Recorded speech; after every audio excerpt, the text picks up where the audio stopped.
Assalamualaikum warahmatullahi wabarakatuh. Perkenalkan, nama saya Meisha Radifa, NIM 21053023 dari Program Studi Pendidikan Ekonomi Universitas Negeri Padang. Di sini saya akan menjawab pertanyaan dari Kes 2, mata kuliah pengantar ekonomi mikro, kelompok 2.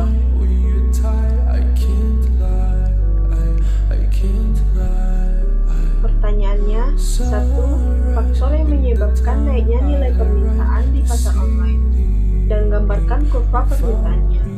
2. Faktor yang menyebabkan naiknya nilai penawaran di pasar online. 3. Identifikasilah perilaku produsen yang dimiliki oleh Anissa, milenial yang sukses di toko online. 4. Ada pernyataan yang menyatakan bahwa keberadaan toko online mengancam pasar tradisional, pasar modern, dan toko offline. Setujukah saudara dengan pernyataan ini? Untuk soal pertama, faktor yang menyebabkan naiknya nilai permintaan di pasar online, dan gambarkan kurva permintaan. Pandemi virus corona atau COVID-19 merupakan faktor penyebab naiknya nilai permintaan di pasar online. Pandemi ini nyaris menghantam semua lini usaha. Selama masa pembatasan sosial, tidak sedikit bisnis yang bangkrut dan gulung tikar. Hal ini menjadikan tantangan tersendiri. Saat toko-toko dan pasar-pasar sepi dan kehilangan pelanggan, toko online malah maju besar. Berbagai toko online pun tumbuh dan berkembang dan mencoba menawarkan berbagai kebutuhan konsumen. Toko online ini mampu memanjakan konsumen dengan belanja dari rumah. Barang akan diantar ke rumah dan konsumen bisa membayar dengan menggunakan fasilitas transfer, bank, uang elektronik, sampai pada fasilitas bayar di tempat atau COD. Akibat pembatasan sosial masyarakat yang hampir menghentikan kegiatan ekonomi konvensional, mendorong masyarakat untuk melakukan transaksi ke sistem digital atau online, dan didukung dengan tersedianya para pebisnis e-commerce yang menyediakan lapak secara gratis untuk masyarakat bisa berjualan online. Faktor lain penyebab naiknya nilai permintaan di pasar online ialah 1. Penggunaan internet di Indonesia. Tercatat sebesar 171,7 juta jiwa atau ditaksir sekitar 65,8% dari total populasi penduduk Indonesia. Pengguna internet tersebut meningkat dari tahun sebelumnya, yaitu sebesar 10,2% atau 27,9 juta orang yang menggunakan internet. Hal ini menjadikan negara Indonesia sebagai target pasar yang potensial bagi dunia bisnis untuk mengembangkan bisnis dan memasarkan produknya. 2. Indonesia merupakan negara dengan tingkat pengguna e-commerce tertinggi di dunia. 96% pengguna internet di Indonesia pernah melakukan pencarian produk atau layanan untuk melakukan pembelian secara online. 3. Strategi marketing di bisnis online. Strategi pemasaran yang sehat dapat membantu toko online untuk membangun kesadaran brand, mendorong loyalitas konsumer, dan pada akhirnya meningkatkan penjualan online. Kurva permintaan bergerak dari kiri atas ke kanan bawah, yang memperlihatkan kondisi naik turunnya suatu komoditas.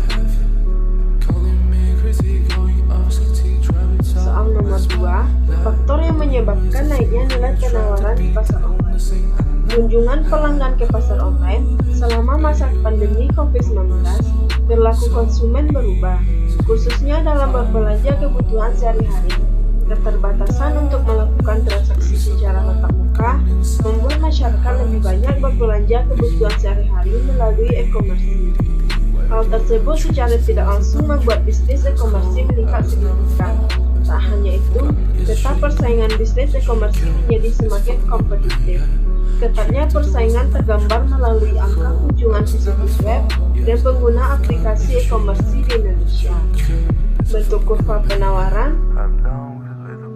penawaran bergerak dari kiri bawah ke kanan atas, yang menunjukkan hubungan yang berbanding lurus antara harga dan jumlah barang.